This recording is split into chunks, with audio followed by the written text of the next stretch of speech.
মির্চি 98.3 এর বিশেষ নিবেদন শরদিন্দু বন্দ্যোপাধ্যায়ের ঐতিহাসিক উপন্যাস তুমি সন্ধ্যার মেঘ। এই উপন্যাসে লক্ষ্মীকর্ণ যেভাবে স্বয়ম্বর সভায় বিগ্রহপালকে অপদস্থ করার ফন্দি করেছিলেন তার সঙ্গে মিল পাওয়া যায় দ্বাদশ শতাব্দীর রাজা জয়চাঁদের। তিনিও কন্যা সংযুক্তার স্বয়ম্বর সভায় পৃথ্বীরাজকে অপদস্থ করার চেষ্টা করেছিলেন। দ্বাদশ শতাব্দীর পৃথ্বীরাজ চৌহান সংযুক্তার সঙ্গে এই উপন্যাসের চরিত্র বিগ্রহপাল ও যৌবনশ্রীর কিছু মিল পাওয়া যায়। তুমি সন্ধ্যার মেঘ উপন্যাসটি আমরা নিয়েছি আনন্দ পাবলিশার্স থেকে প্রকাশিত শরদিন্দু অমনিবাসের তৃতীয় খণ্ড থেকে।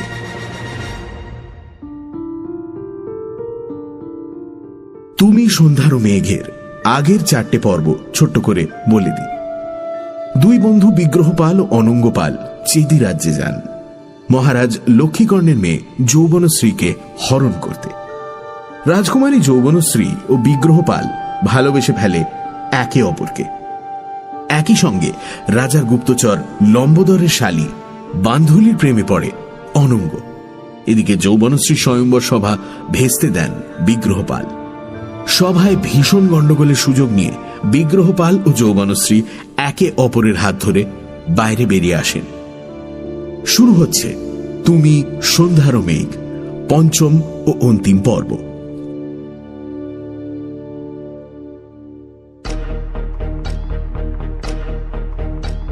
যৌবনশ্রী যখন সভায় প্রবেশ করেন তখনই লম্বোদর লক্ষ্য করেছিল যে রাজকুমারীর সখীদের মধ্যে বান্ধুলি নেই, অথচ বান্ধুলি রাজকন্যার নিকটতমা সখী। সে নেই কেন? কোথায় গেল? লম্বোদরের খটকা লেগেছিল তখনই। তারপর সমস্ত বিচিত্র ব্যাপার ঘটতে শুরু করল একে একে। মূর্তির তলা থেকে এক জীবন্ত মানুষ বেরিয়ে এলো, রাজকুমারী তাঁর গলায় মালা দিলেন, আর সবশেষে বিকট এক অপার্থিব শব্দ হয়ে সভা ধোঁয়াচ্ছন্ন হয়ে গেল। লম্বোদর এমনিতে স্থির বুদ্ধি মানুষ, কিন্তু তারও কেমন যেন সব তালগোল পাকিয়ে গেল। ওদিকে রাজাদের অবস্থা সত্যি শোচনীয়।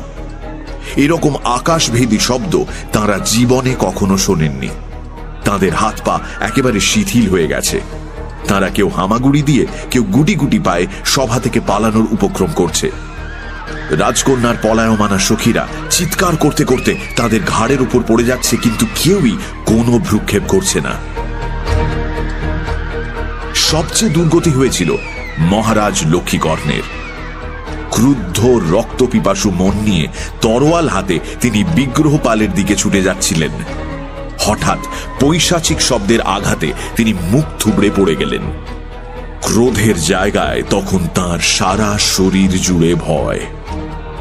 তার মনে পড়ে যাচ্ছিল সেই পিশাচের কথা, দীপঙ্করের পিশাচ এখানেও এসে জুটেছে। এদিকে অগ্নিকন্দুকের শব্দ শুনে স্বয়ম্বর সভায় উপস্থিত জনতা বাঁধ ভাঙা জলস্রোতের মতো হুড়মুড় শব্দে পেছনের দরজা দিয়ে বেরোতে শুরু করে। সেই আবর্তে আচমকা পড়ে যায় লম্বোদর। ভিড় তাকে ঠেলতে ঠেলতে নিয়ে যায় পেছনের দরজার দিকে। কিছুক্ষণ পরে দরজা পেরিয়ে সে বাইরে এসে দাঁড়ালো।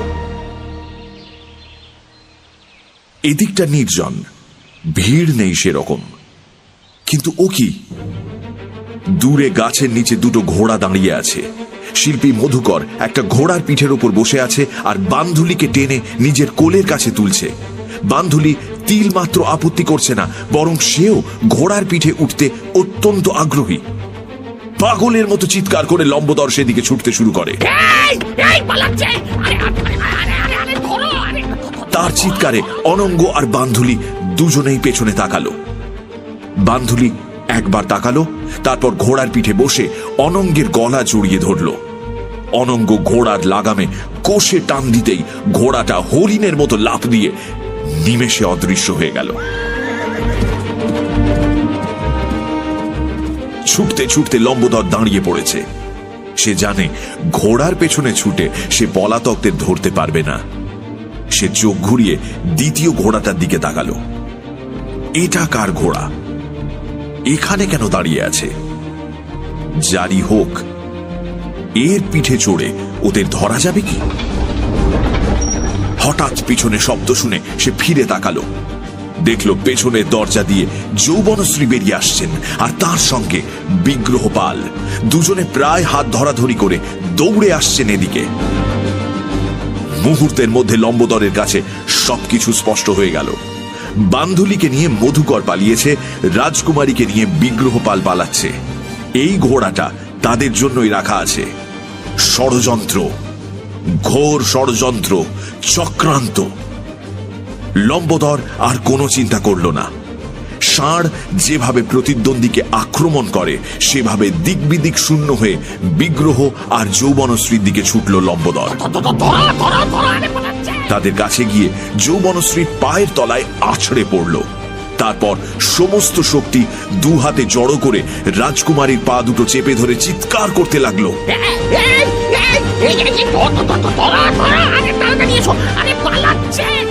লম্বোদর এমন ভাবে যৌবনশ্রীর পা চেপে ধরেছে যে তিনি নড়তে চড়তে পারছেন না। ব্যাকুল চোখে বিগ্রহপালের দিকে তাকালেন তিনি। বিগ্রহের হাতে যদি তরোয়াল থাকতো তাহলে নিঃসন্দেহে লম্বোদরকে হত্যা করতেন তিনি, কিন্তু তিনি নিরস্ত্র। প্রাণপণে যৌবনশ্রীর হাত ধরে টানতে লাগলেন, কিন্তু বৃথা চেষ্টা। লম্বোদর কাঁকড়ার মতো যৌবনশ্রীর পা আঁকড়ে রয়েছে। বিগ্রহপাল তার হাতে পা দিয়ে আঘাত করলেন সজোরে। লম্বোদর আরো জোরে চেঁচাতে লাগলো।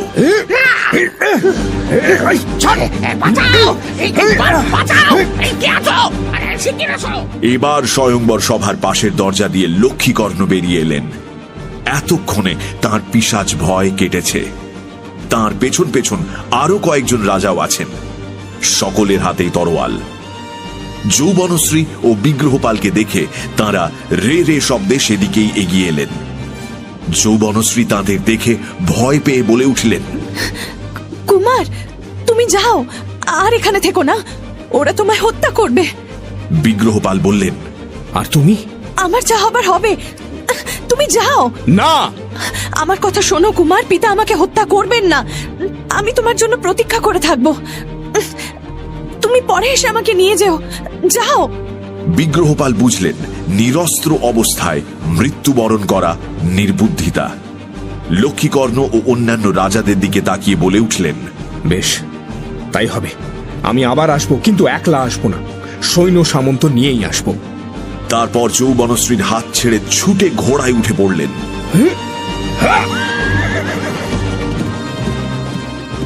তার ঘোড়া নিমেষে অন্ধকারে মিলিয়ে গেল। শিকার হাত ছাড়া হয়ে গেছে দেখে লক্ষ্মীকর্ণ ব্যর্থ হুঙ্কার ছাড়লেন। তারপর কন্যার দিকে ফিরে জ্বলন্ত চোখে বললেন, কুলো কলঙ্কিনী, তোর মনে এই ছিল? তুই বংশের মুখে এইভাবে কালি দিলি? আজ তোকে কেটেই ফেলবো। তিনি তরোয়াল তুললেন বটে, কিন্তু কাটা হলো না। অন্য রাজারা তাকে আটকালেন। সমস্ত রাজা মিলে লক্ষ্মীকর্ণকেই ভর্ৎসনা করতে লাগলেন। যার কন্যা গুপ্ত প্রেমে লিপ্ত, সে স্বয়ংবর সভার আয়োজন করে কোন লজ্জায়?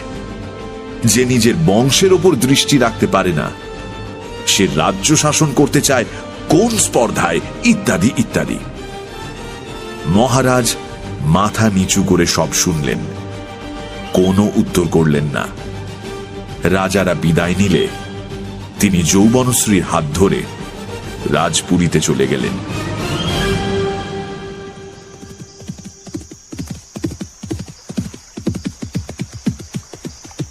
অনঙ্গ বান্ধুলিকে ঘোড়ার পিঠে নিয়ে পৌঁছল সোন নদীর ঘাটে। ঘাটে অন্য কোনো নৌকো নেই, লোকজনও নেই, কিন্তু তাদের নৌকো প্রস্তুত আছে। এমন সময় পেছনে ঘোড়ার খুরের শব্দ।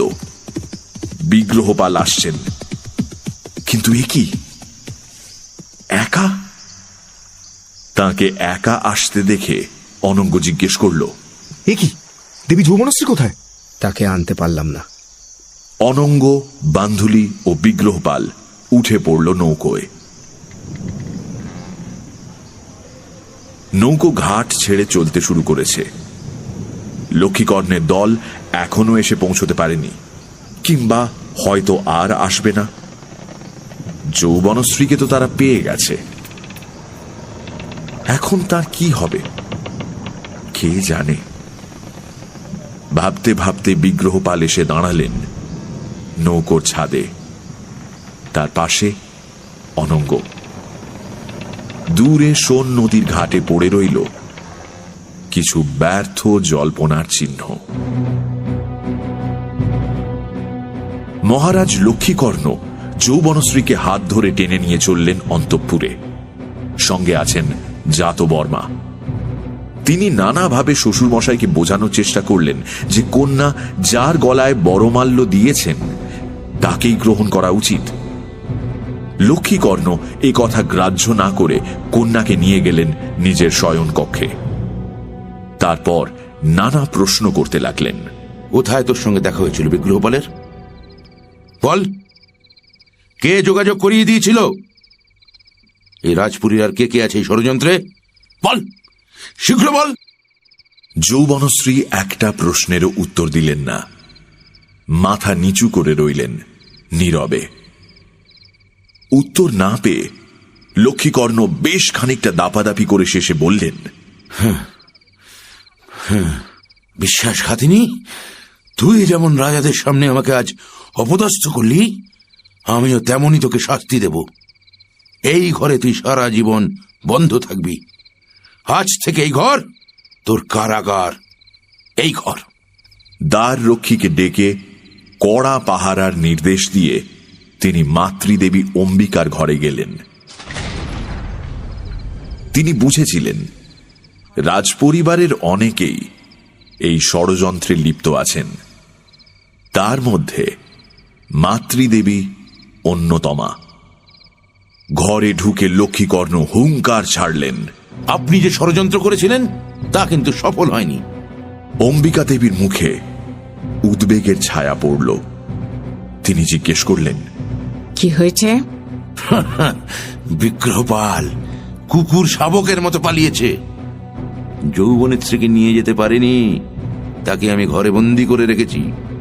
যতদিন ও বেঁচে থাকবে ওকে বন্ধ করে রাখবো, আর যারা ষড়যন্ত্র করেছে তাদের সবাইকে আমি শেষ করব।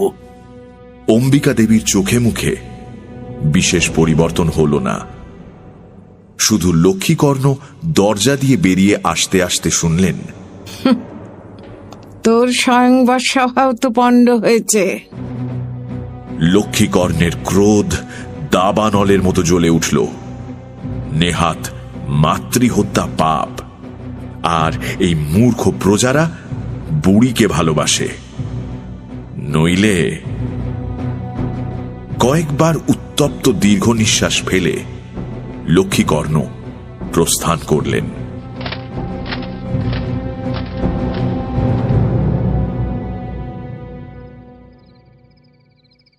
সূর্যাস্তের পর লম্বোদর ফিরে এলো বাড়িতে, ক্লান্ত অবসন্ন দেহে। বেতসী দাঁড়িয়েছিল দরজায়। স্বয়ংবর সভায় কি যেন একটা গোলমাল হয়েছে সে শুনেছিল, কিন্তু লম্বোদরের শ্রান্ত মুখ দেখে সে আর কোনো প্রশ্নই করল না। হাত ধরে তাকে ঘরে নিয়ে গেল। তুমি ঘরে গিয়ে বসো, আমি খাবার নিয়ে আসছি। ঘরের মধ্যে ঘন অন্ধকার। লম্বোদরের মনে হল এ জগতে কেউ কারু নয়, জীবন শূন্য। তার বুকের মধ্যে একটা অবশ বেদনা হৃৎস্পন্দনের সঙ্গে ধুক ধুক করতে লাগল। বেতসী খাবার নিয়ে এসে বলল, এসো, আমি খাইয়ে দিই। লম্বোদর কোনো কথা বলছে না। খাওয়া শেষ হলে বেতসী আবার বলল, তুমি শো, আমি তোমার মাথায় হাত বুলিয়ে দিই। লম্বোদর শুয়ে পড়ল, চোখ বন্ধ করল। বেতসী তার মাথার কাছে বসে চুলের মধ্যে আঙুল চালাতে লাগল। ধীরে ধীরে তন্দ্রাচ্ছন্ন হয়ে পড়ল লম্বোদর।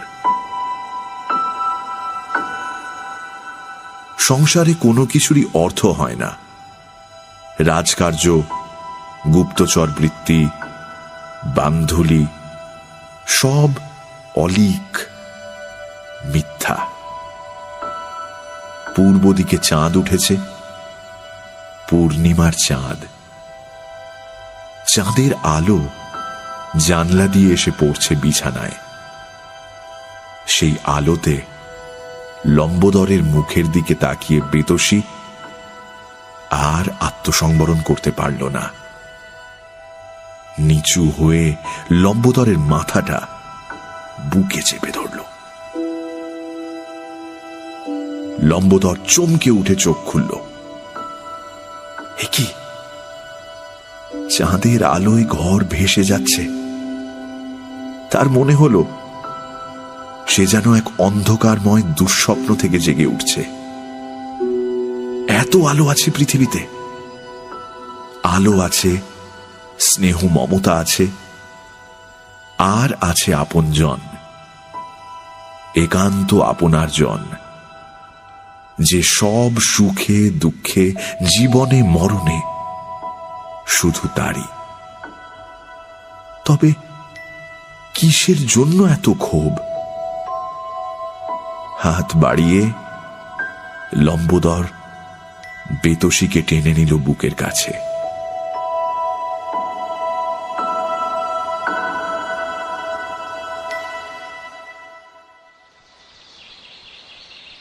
পরদিন প্রভাতে জাতবর্মা সস্ত্রীক স্বদেশে যাওয়ার জন্য প্রস্তুত হলেন।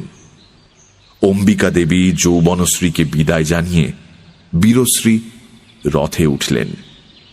ঠিক হল পথে ওরা একবার পাটলিপুত্রে যাবেন, বিগ্রহপালের সঙ্গে দেখা করবেন।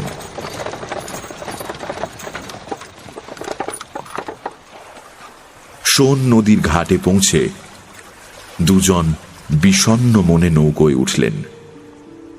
নৌকো ছেড়ে দিল।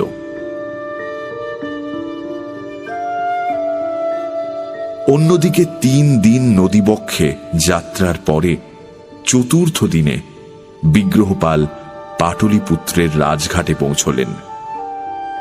পথে তারা সেভাবে বিশ্রাম নেননি, পাছে লক্ষ্মীকর্ণ এসে পড়ে এই ভয়ে। মহারানী পুত্রের মুখ দেখেই বুঝেছিলেন কিছু একটা ঘটেছে, কিন্তু তিনি কিছু জিজ্ঞেস করবার আগেই বিগ্রহপাল বলে উঠলেন, মা, দেখো অনঙ্গ কি সুন্দর বউ এনেছে। বান্ধুলি মহারানীকে প্রণাম করল। থাক থাক মা, থাক থাক। মহারানী আনন্দে তাকে কাছে টেনে নিয়ে বললেন, কি সুন্দর বউ! এমন বউ কোথায় পেলি রে অনঙ্গ? অনঙ্গ কিছু বলার আগে বিগ্রহ বললেন, সব পরে শুনবে। ওদের এখনো বিয়ে হয়নি, তোমাকে বিয়ে দিতে হবে।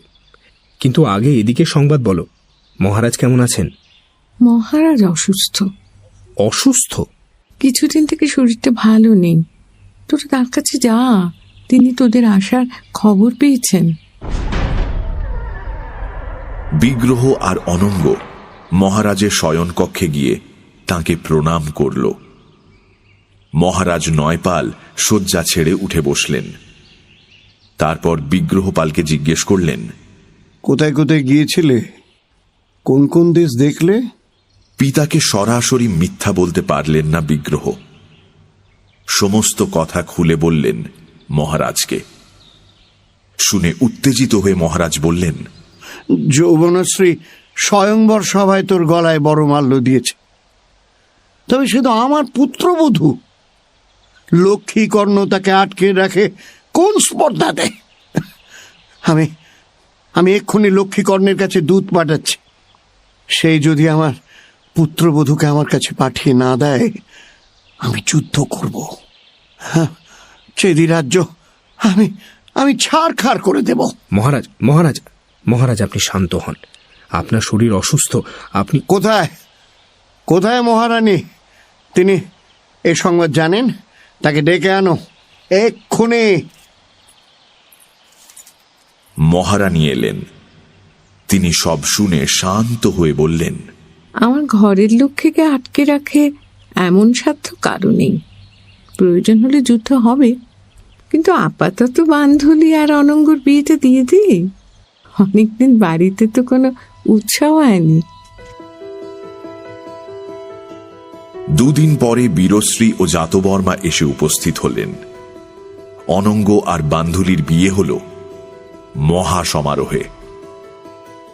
উৎসবের উত্তেজনা প্রশমিত হলে নয়পালের শয়নকক্ষে কূটনৈতিক সভা বসল।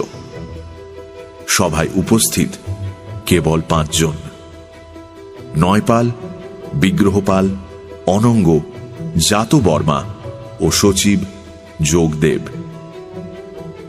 নয়পালের মানসিক উত্তেজনা এখন অনেকটা স্থির হয়েছে। শান্ত স্বরে বললেন, দেখো, আমি বৃদ্ধ হয়েছি, আমার আয়ু শেষ হয়ে এসেছে।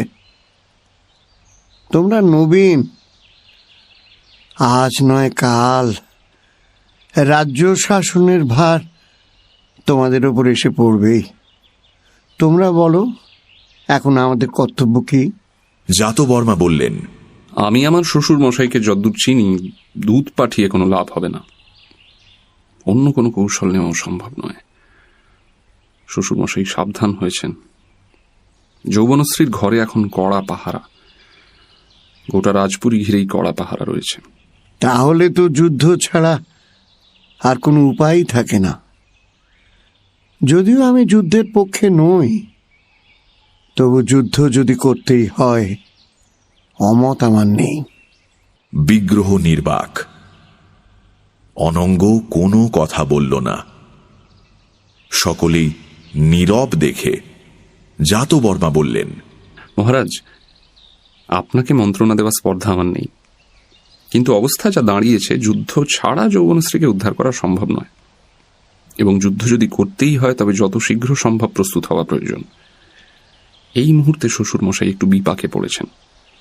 স্বয়ম্বরে যেসব মিত্র রাজারা এসেছিলেন তারা সকলেই অত্যন্ত অসন্তুষ্ট হয়ে ফিরে গেছেন। এখন আপনি চেদি রাজ্য আক্রমণ করলে তারা কেউ সাহায্য করতে আসবেন না।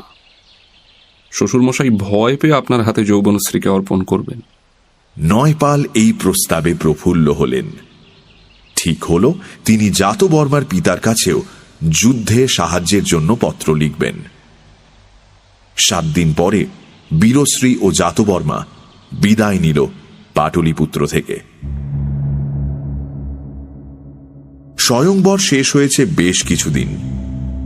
ত্রিপুরী নগরীর জীবনযাত্রা আবার স্বাভাবিক অবস্থায় ফিরে এসেছে, কিন্তু রাজপুরীর অন্দরমহল এখনো স্বাভাবিক হয়নি।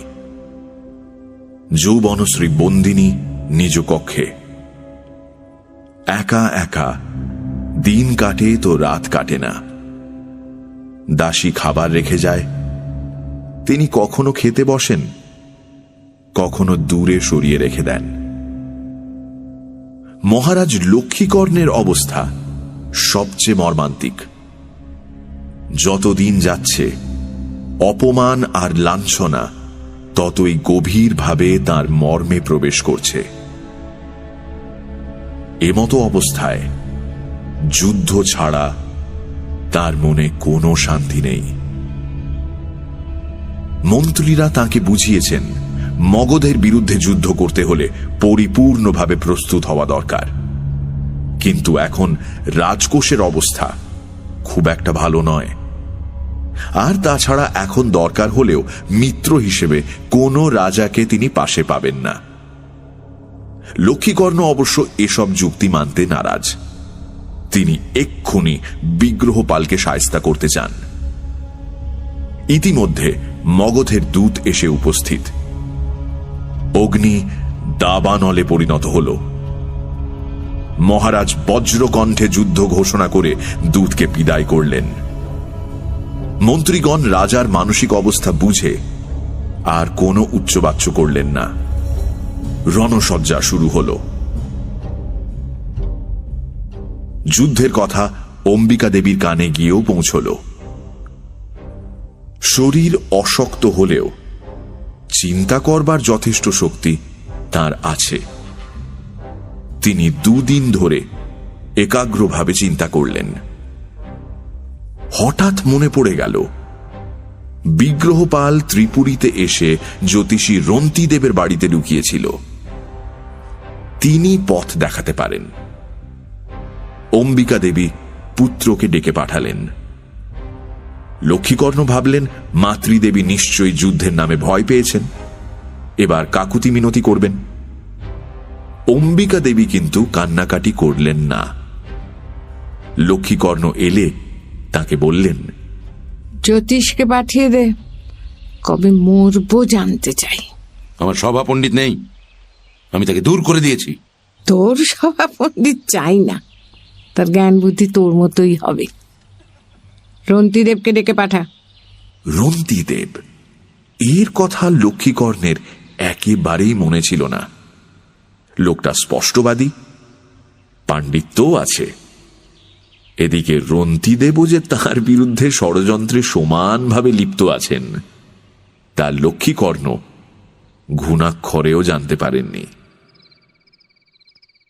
রন্তিদেবকে খবর পাঠানো হল। রন্তিদেব এলেন সন্ধ্যাকালে। লক্ষ্মীকর্ণ তাকে ভদ্রভাবেই সম্ভাষণ করলেন। বললেন, দেখুন, আমি যুদ্ধযাত্রা সংকল্প করেছি। গণনা করে দেখুন ফলাফল ভালো হবে কি না। রন্তিদেব গণনা করে বললেন, মহারাজ, গণনায় বড় বিচিত্র ফল পাচ্ছি। আপনার এই যুদ্ধযাত্রায় জয় কিংবা পরাজয় কিছুই হবে না। মানে তা কি করে সম্ভব? কি করে সম্ভব তা জানি না মহারাজ, গণনায় যা পেলাম তাই বলছি।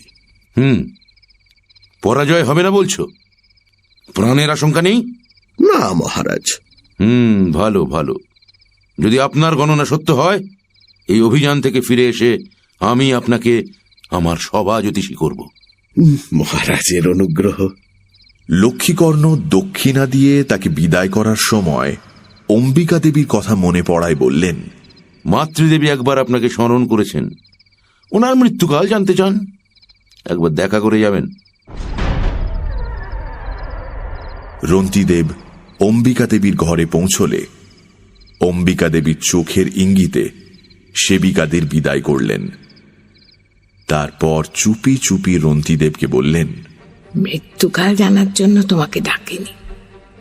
বিগ্রহপাল ত্রিপুরীতে এসে তোমার কাছে ছিল, তুমি তো সবই জানো। এখন আমার কথা মন দিয়ে শোনো। লক্ষ্মীকর্ণ যৌবনশ্রীকে ঘরে বন্ধ করে রেখেছে, কিন্তু সে শীঘ্রই মগধের বিরুদ্ধে যুদ্ধযাত্রা করবে। তখন আমাকে আর যৌবনশ্রীকে সঙ্গে করে নিয়ে যাবে। আমাদের দুজনকে চোখের আড়াল সে করতে চায় না। এই সংবাদ বিগ্রহকে জানানো প্রয়োজন। তুমি যত শীঘ্র সম্ভব পাটলিপুত্রে গিয়ে সব কথা বিগ্রহকে জানাও, আর বলো লক্ষ্মীকর্ণ যখন আমাদের নিয়ে মগধে উপস্থিত হবে, তখন যেন সে কৌশলে যৌবনাকে নিয়ে যায়। আমি তাকে যত প্রকারের সম্ভব সাহায্য করব। আর পারলে আমার বড় নাতনিকে একবার এই সংবাদটা দিও তো, সে বড় চতুরা। যথাজ্ঞা দেবী। রন্তিদেব অম্বিকা দেবীর আশীর্বাদ নিয়ে রাজপুরী থেকে বিদায় নিলেন। দিন তিনেকের মধ্যে রন্তিদেব স্ত্রী পুত্র কন্যা নিয়ে নৌকা যোগে যাত্রা করলেন। বন্ধু প্রতিবেশীদের বলে গেলেন তীর্থযাত্রায় যাচ্ছেন। তবু মন তার খানিক বিষণ্ণ। কে জানে আর ফিরতে পারবেন কিনা। রন্তিদেব পাটলিপুত্রে পৌঁছে সমস্ত সংবাদ জানালেন বিগ্রহপালকে। তারপর গেলেন বীরশ্রীর কাছে, তাকেও জানালেন লক্ষ্মীকর্ণের যুদ্ধের সংবাদ। জাতবর্মার পিতা বজ্রবর্মা বললেন তিনি এই যুদ্ধে ধর্মের পক্ষে, অর্থাৎ মগধের পক্ষে। জ্যৈষ্ঠ মাসের নির্দিষ্ট তিথিতে মহারাজ লক্ষ্মীকর্ণ চতুরঙ্গ সেনা সাজিয়ে যুদ্ধযাত্রা করলেন।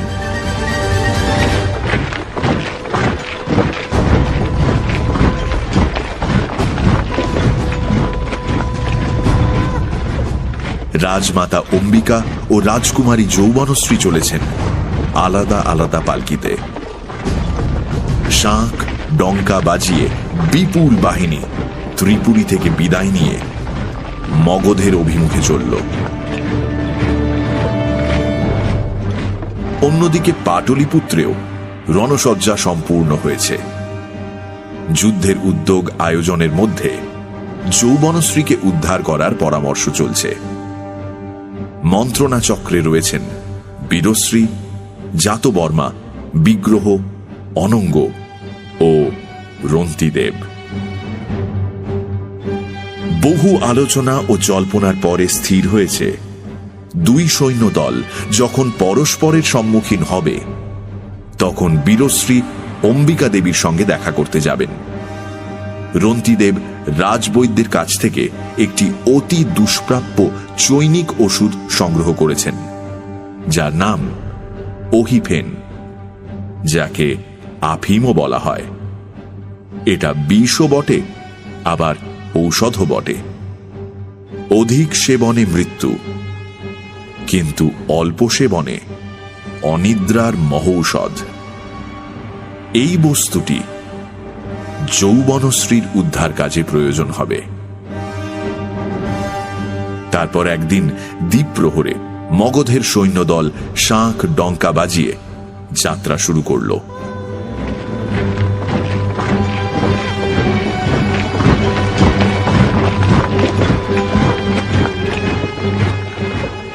মহারাজ নয়পাল অসুস্থ। মহারানী তাকে যুদ্ধক্ষেত্রে যেতে দিলেন না। নয়পাল পুত্রকে আলিঙ্গন করে বিদায় জানালেন। সেনাদলের মাঝখানে রয়েছে এক পুষ্পরথ। রথ চালাচ্ছেন বীরশ্রী, পাশে বান্ধুটি। রথের দুপাশে বিগ্রহপাল ও জাতবর্মা ঘোড়ার পিঠে চলেছেন, আর রথের পেছনে চলেছে অনঙ্গ। এ যেন কোনো সাধারণ যুদ্ধযাত্রা নয়, এ এক অপূর্ব শোভাযাত্রা।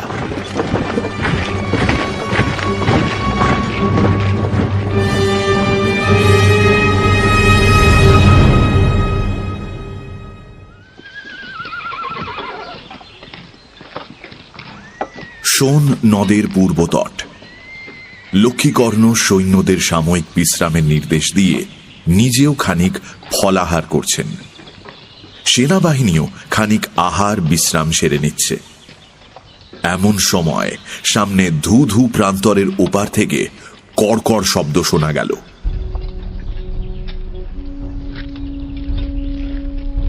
মহারাজ লক্ষ্মীকর্ণ বুঝলেন শত্রুপক্ষ উপস্থিত। তিনি বজ্রকণ্ঠে হুঙ্কার ছাড়লেন, দেখছো কি সবাই? ঢক্কা বাজাও, শৃঙ্গ বাজাও, আমার সৈন্যগণ প্রস্তুত হও। এখনই ওদের আক্রমণ করব, আর বিলম্ব নয়। সন্ধ্যার আগে অধম শত্রুকে আমরা ছিন্ন ভিন্ন করে দেব। সৈন্যদল প্রস্তুত হলেও বাদ সাধল প্রকৃতি। আচমকা সূর্যের মুখের ওপর ছায়া পড়ল। যমদূতের মতো মেঘ ধেয়ে আসছে। দেখতে দেখতে প্রচন্ড ঝড় এসে পড়ল, সঙ্গে মুষলধারায় বজ্র বিদ্যুৎ সহ বৃষ্টি। হাতি ঘোড়া ভিজল, সেনাবাহিনী ভিজে কাদা, মহারাজ লক্ষ্মীকর্ণও ভিজলেন। বড় বড় গাছের ডাল মড়মড় শব্দে ভেঙে পড়তে লাগল। কিছু সৈন্যের হাত পাও ভাঙল। এই দুর্যোগে কে যুদ্ধ করবে? সকলে সাময়িকভাবে যুদ্ধ চিন্তা ত্যাগ করল। প্রায় 2 ঘন্টা মাতামাতি চলার পরে ঝড় কেটে গিয়ে আকাশ পরিষ্কার হল।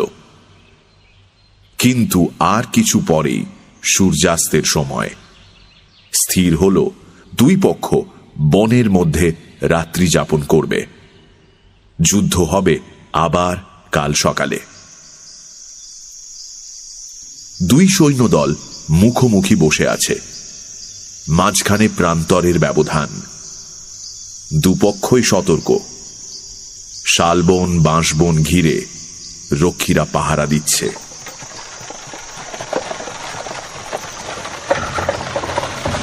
হঠাৎ শালবনের ভেতর দিয়ে একখানা রথ বেরিয়ে এলো। সঙ্গে কোনো বাহিনী নেই, শুধু একখানা পুষ্পরথ।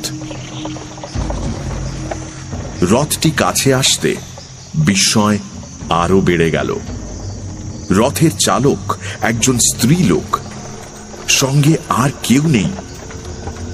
অবশেষে রথটি এসে দাঁড়ালো। লক্ষ্মীকর্ণের রক্ষীরা তাকে ঘিরে ধরল।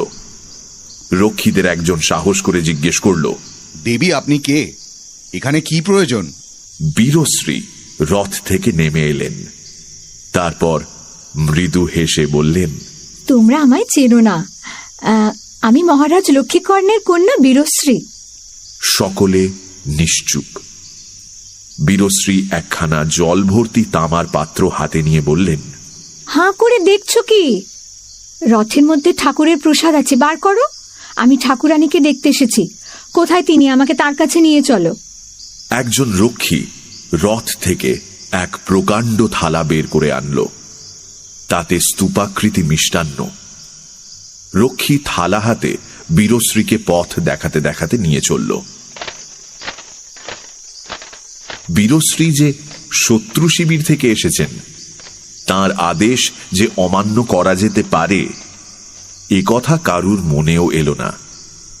শুধু তিনি চলে গেলে রক্ষীদের নায়ক ছুটল মহারাজ লক্ষ্মীকর্ণকে সংবাদ দিতে। বীরশ্রী অম্বিকা দেবীর শিবিরে প্রবেশ করলেন। অম্বিকা দেবীর নাতনিকে কাছে পেয়ে জড়িয়ে ধরলেন। তারপর দ্রুত চাপা স্বরে কথাবার্তা বিনিময় হল। ওদিকে লক্ষ্মীকর্ণ সংবাদ পেয়ে তীর বিদ্ধ বাঘের মতো লাফিয়ে উঠলেন। ছুটে এলেন অম্বিকা দেবীর শিবিরে।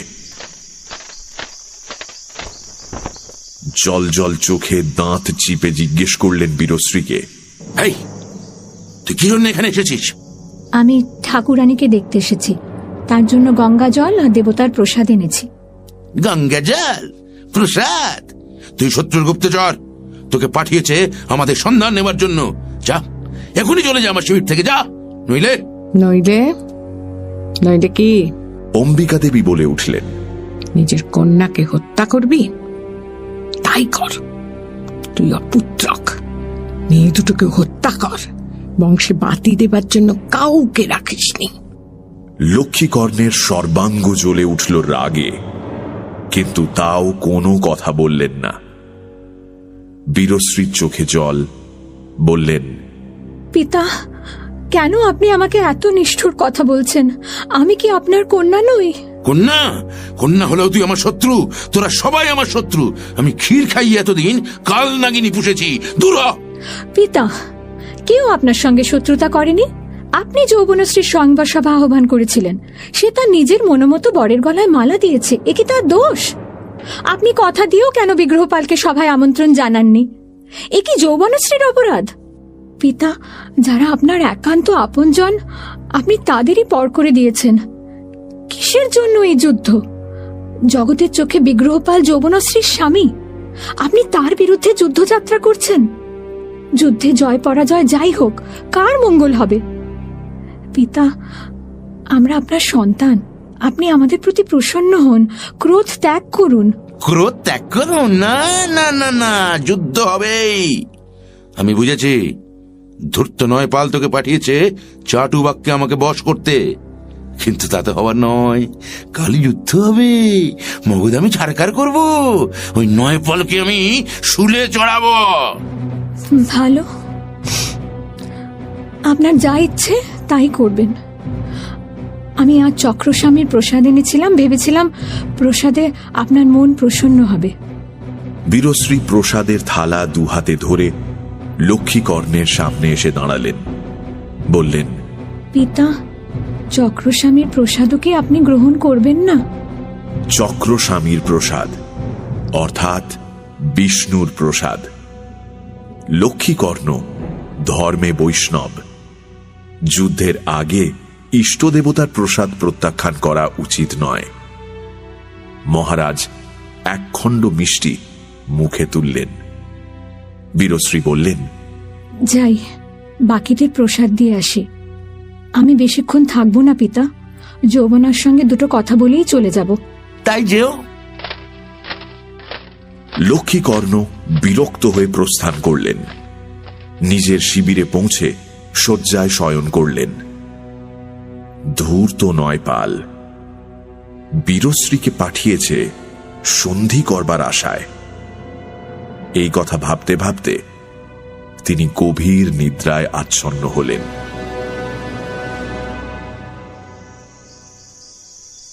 বীরশ্রী অম্বিকা দেবীর শিবির থেকে বেরিয়ে রক্ষীদের মধ্যে প্রসাদ বিতরণ শেষ করে যৌবনশ্রীর শিবিরে পৌঁছলেন।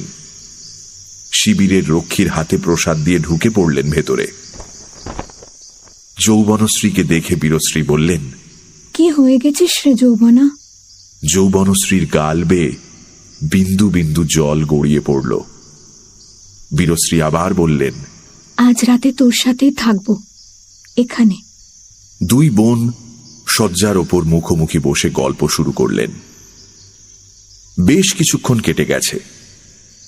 বীরশ্রী ঘাড় তুলে দেখলেন যৌবনশ্রীর শিবিরের রক্ষী বাইরে ঘুমে অচেতন। তিনি যৌবনশ্রীর হাত ধরে শিবির থেকে বেরিয়ে এলেন। নিকষ অন্ধকারে কিছুই দেখা যাচ্ছে না। প্রদীপ জ্বালালে ধরা পড়ে যাওয়ার সম্ভাবনা থেকে যায়। দুই বোন অন্ধকারেই দৌড়তে লাগলেন ঊর্ধ্বশ্বাসে। কোন দিকে চলেছেন কিছুই বোঝা যাচ্ছে না। হাত ধরাধরি করে ছুটতে ছুটতে বার কয়েক হোঁচট খেয়ে পড়লেন। আবার উঠে চলা শুরু করলেন, তবু মগধের শিবির দেখা যাচ্ছে না। সকাল পর্যন্ত অপেক্ষা করাটা মোটেই নিরাপদ নয়। এ এক অদ্ভুত সমস্যা। কিন্তু সমস্যার সমাধান এলো অদ্ভুতভাবেই, বিচিত্র রূপে। ঘন অন্ধকার ভেদ করে দূর থেকে ভেসে এলো বাঁশির শব্দ। বীরশ্রী উত্তেজিত হয়ে বোনের হাত চেপে ধরে বললেন, ওই শোন যৌবনা, শুনতে পাচ্ছিস? যৌবনশ্রী উদ্বেলিত হৃদয়ে বললেন, হ্যাঁ পাচ্ছি, বাঁশির শব্দ। কে বাজাচ্ছে রে দিদি? আর কে বাজাবে? ও বাঁশিতে ওই সুর আর কে বাজাতে পারে? আয় আয়, দিশা পেয়ে গেছি। হরিণের মতো ছুটতে লাগলেন দুই বোন। শালবনের সামনে দাঁড়িয়ে জাত বর্মা বাঁশি বাজাচ্ছিলেন, আর তার পাশে দাঁড়িয়ে বিগ্রহপাল। আমরা এসেছি। জাত বর্মা আর বিগ্রহ দুজনে সামনে ছুটে গেলেন। যৌবনাকে এনেছি। বিগ্রহ রুদ্ধ স্বরে বললেন, যৌবনশ্রী, যৌবনা। রাত্রি শেষে মহারাজ লক্ষ্মীকর্ণ স্বপ্ন দেখলেন। রণভূমিতে তিনি একা দাঁড়িয়ে আছেন। সামনে অগণিত শত্রু সৈন্য। মহারাজ শত্রুকে আক্রমণ করার আগে একবার আশেপাশে তাকালেন। দেখলেন কেউ নেই। তার সৈন্যদল শত্রুপক্ষে যোগ দিয়েছে। মহারাজের ঘুম ভেঙে গেল। মিথ্যা স্বপ্ন, অর্থহীন স্বপ্ন।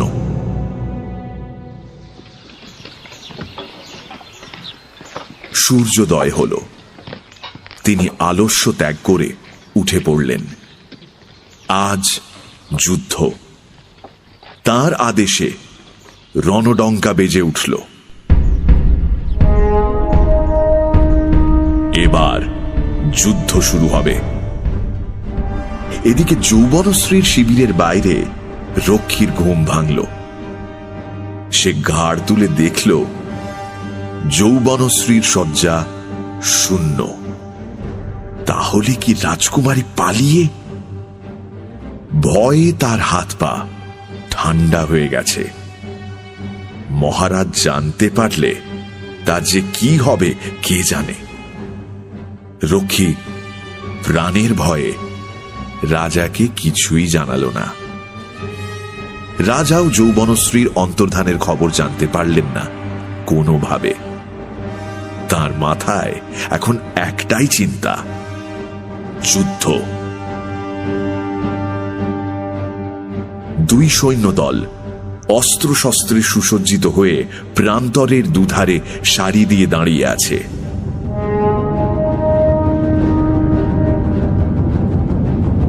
আকাশ ভেদ করে রণদুন্দুবি বাজছে। মহারাজ লক্ষ্মীকর্ণের রথ ধীরে ধীরে এগিয়ে চলল সামনের দিকে, আর তার পেছনে জয়ধ্বনি দিতে দিতে চলল তার সেনাবাহিনী।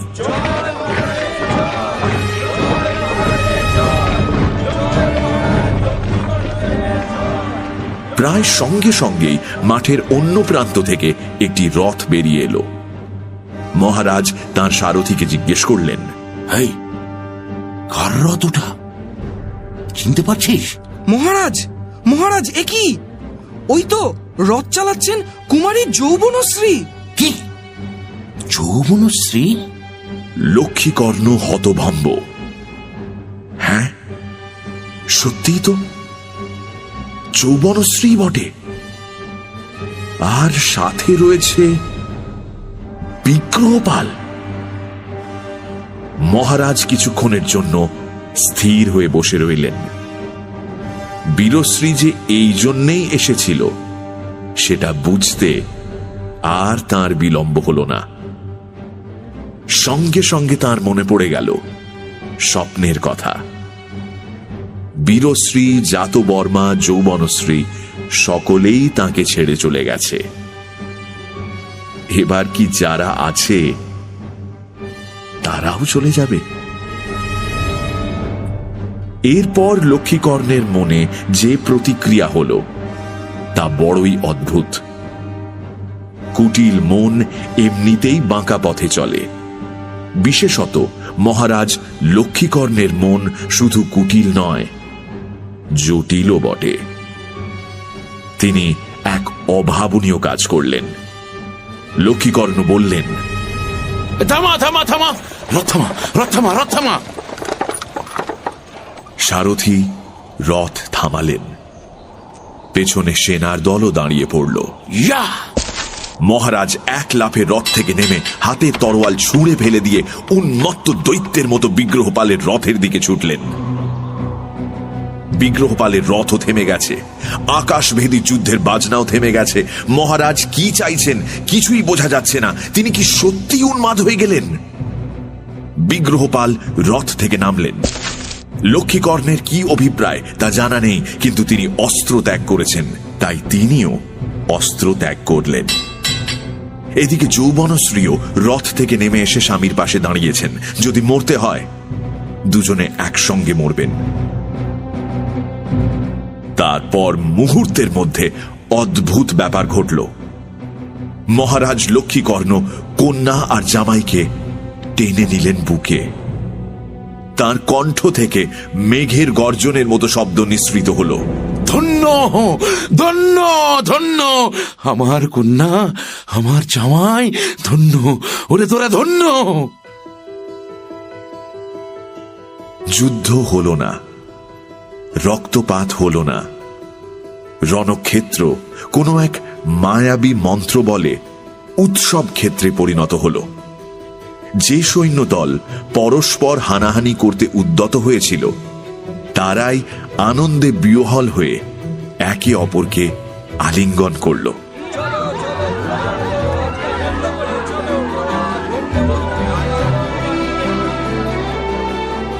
বীরশ্রী, অনঙ্গপাল, জাতবর্মা, বান্ধুলি সকলে ছুটে এলেন। মহারাজ লক্ষ্মীকর্ণ বললেন, ওরে ওরে তোরা সবাই মিলে বুড়োকে ঠকিয়েছিস, কেউ মুক্তি পাবি না। আজই চল, এক্ষুনি চল ত্রিপুরীতে। সেখানে গিয়ে আমার জামাই বিগ্রহের সঙ্গে আমি আমার মেয়ে যৌবনার বিয়ে দেব। সকলের চোখে আনন্দ চিকমিক করছে। জ্যোতিষাচার্য রন্তিদেব বলে উঠলেন, মহারাজ, আমার গণনা ফলেছে কিনা?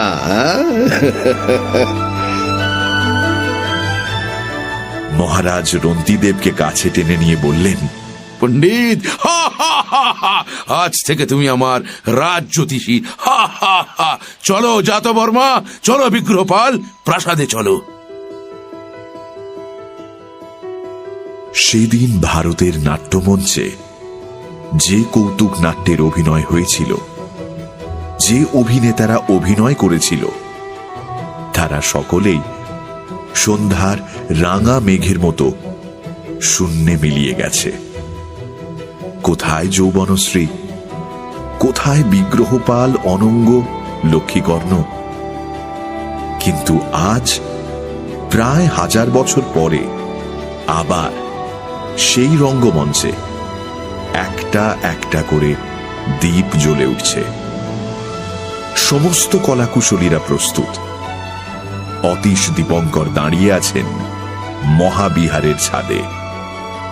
দেখছেন পর্দা সরে যাচ্ছে আস্তে আস্তে, আর দূরে সোন নদের ঘাটে জমাট বাঁধছে খণ্ড খণ্ড সন্ধ্যারু মেঘ।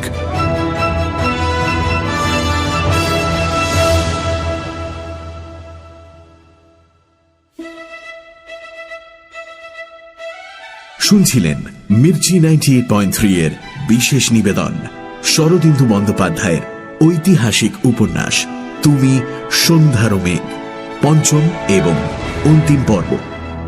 রেডিও রূপান্তর গোধূলি।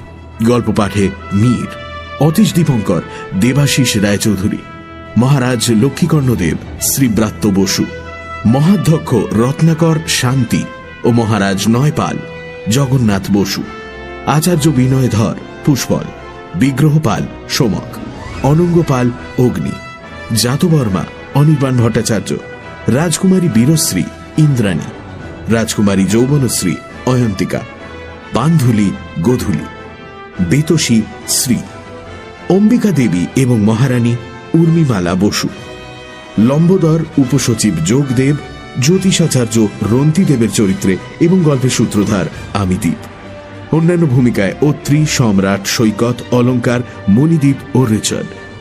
শব্দগ্রহণ, আবহ সঙ্গীত এবং স্পেশাল এফেক্টসে রিচার্ড।